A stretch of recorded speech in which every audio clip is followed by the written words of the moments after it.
नमस्कार, एम के एग्जाम मंथन में आपका स्वागत है। मैं मनोज कुमार। आज हम लोग देखेंगे इतिहास के पन्नों में अंबेडकर जी की जयंती। अंबेडकर जी की जयंती 14 अप्रैल को मनाई जाती है और इस बार इनकी 131वीं जयंती जो है आज मनाई जा रही है। तो आइए देखते हैं बाबा साहब भीमराव अंबेडकर जी की जयंती के बारे में।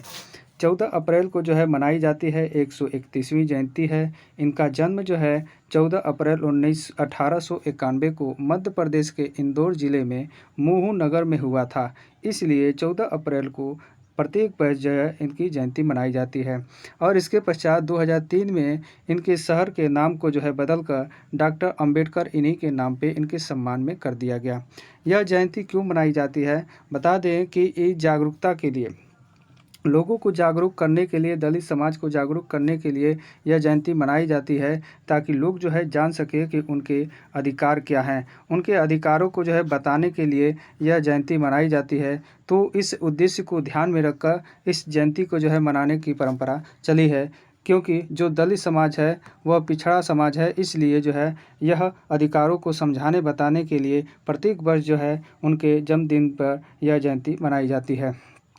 इसके अलावा हम देखें, संपूर्ण राष्ट्र के निर्माण के लिए इन्होंने संविधान निर्माण की जो है इसमें भूमिका बहुत महत्वपूर्ण निभाई थी संविधान निर्माण में। इसलिए इनको संविधान निर्माता के नाम से भी जाना जाता है। देश के ये पहले कानून मंत्री बने जब देश आज़ाद हुआ तो, और 31 मार्च 1990 को मरणोपरांत इनको सर्वोच्च भारत के सम्मान नागरिक सम्मान से या भारत रत्न से जो है इन्हें सम्मानित किया गया।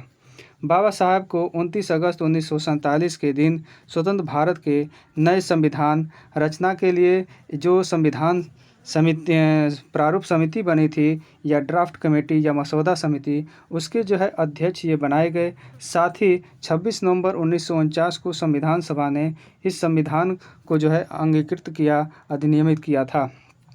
इसके अलावा संविधान सभा की सभी समितियों में सबसे ज़्यादा यह महत्वपूर्ण समिति थी ड्राफ्ट कमेटी।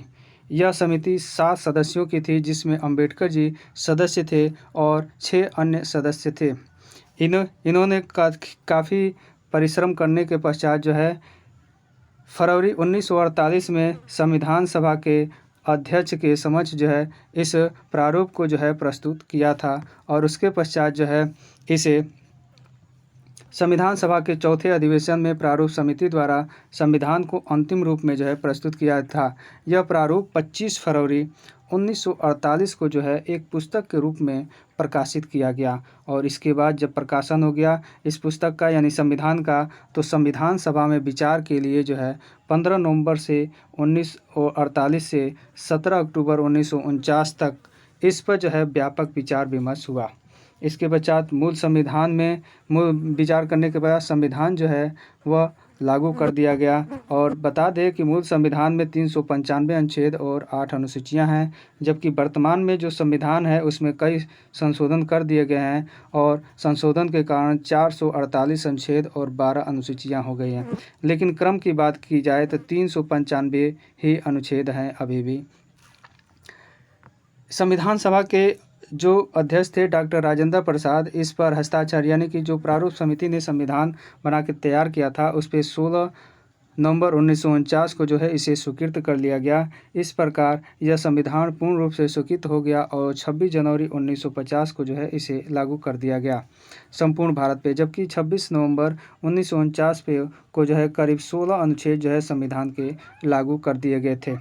संविधान के प्रारूप पर विचार करते हुए विधानसभा ने कुल 7635 में से 2473 जो है संशोधन पेश किया, चर्चा और उनका निपटारा किया। प्रारूप समिति में सदस्यों को देख लिया जाए तो BR अम्बेडकर इसके अध्यक्ष थे, गोपाल स्वामी अयंगर एक सदस्य थे, अल्लादी कृष्ण स्वामी अय्यर थे, डॉक्टर KM मुंशी थे, सैयद मोहम्मद सादुल्ला थे, N माधवराव थे। इनको जो है BL मित्र के स्थान पे जो है नियुक्त किया गया था। वहीं TT कृष्णमाचारी थे, इन्हें DP खेतान के स्थान पर नियुक्त किया गया था क्योंकि इनकी मृत्यु हो गई थी। इसके अलावा अंबेडकर जी ने दलित समाज का जो है हमेशा हित साधने की कोशिश की, जिसके लिए वह लंदन में होने वाले गोलमेज सम्मेलन 3 गोलमेज सम्मेलन हुए थे 1930 से 1932 में। उन तीनों ही गोल सम्मेलनों में वह भाग लिए थे। साथ ही तेज बहादुर सप्रू भी इस गोलमेज सम्मेलन में भाग लिए थे। महात्मा गांधी ने दूसरे गोलमेज सम्मेलन में हिस्सा लिया था। प्रथम गोलमेज सम्मेलन से पहले M.K. गांधी यानी कि महात्मा गांधी भारतीय राष्ट्रीय कांग्रेस की तरफ से नागरिक अवज्ञा उन्होंने शुरू किया था। तो अंबेडकर जी हमेशा जो थे दलित समाज के लिए काम करते रहे और मरते दम तक उन्होंने काम किया। उनकी प्रमुख रचनाओं की बात करें तो भारत में जातियाँ और उनका मशीनीकरण, इनका प्रकाशन जो है 1916 में हुआ था। मूल नायक जो साप्ताहिक अखबार था, इसका जो है प्रकाशन 1920 में हुआ। वहीं बहिष्कृत भारत का 1927 में, जाति विच्छेद का 1937 में, पाकिस्तान पर विवाद 1940 में हुआ था। यह एक बहुत बड़े अर्थशास्त्री भी थे। इन्होंने बहुत सारी डिग्रियां हासिल की थी, इसलिए एक बहुत बड़े विद्वान भी थे। श्री गांधी एवं अछूतों की विमुक्ति, इसका प्रकाशन 1942 में, और शूद्र कौन है और कैसे ये बने, इस पर जो है विचार किया और इस पर किताब लिखी, जिसका प्रकाशन 1948 में हुआ। इसके पश्चात भगवान बुद्ध और उनके धर्म के बारे में इन्होंने विचार विमर्श किया और लिखा, और इस पे जो है 1957 में इन्होंने किताब लिखी थी।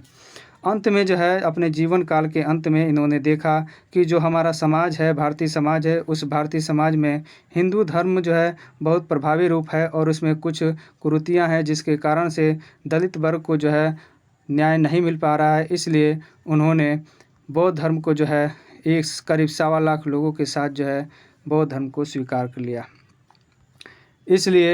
इसलिए इन्होंने, यह माना जाता है कि यह एक बड़े समाज सुधारक भी थे और हमेशा जो है इन्होंने भारत से जाति व्यवस्था को दूर करने, उसे हटाने की जो है कोशिश करते रहे जाति व्यवस्था को। लेकिन जाति व्यवस्था आज भी बनी हुई है, जो लोगों के बीच में जो है विभेद पैदा करने का काम कर रही, दीवार पैदा करने का काम कर रही है।